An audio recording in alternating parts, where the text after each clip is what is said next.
Fleet Farm on Sunnybrook Drive this afternoon, car lovers came together to show off their vehicles while supporting those in need with a donation car show. Today, Motation Nation, Loyalty, and 712 Sioux City Jeep Group had a neat way to bring the community together.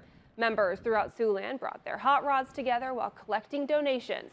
Everything that was donated from today's event will be donated directly to the Salvation Army to help with the flooding that has destroyed a lot of the surrounding areas around Sioux City.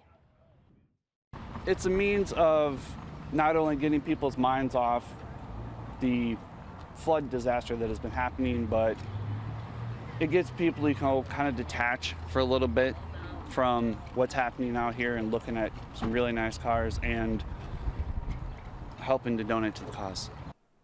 For more information on how you can make a difference to those in our community, you can check out this story at ktiv.com.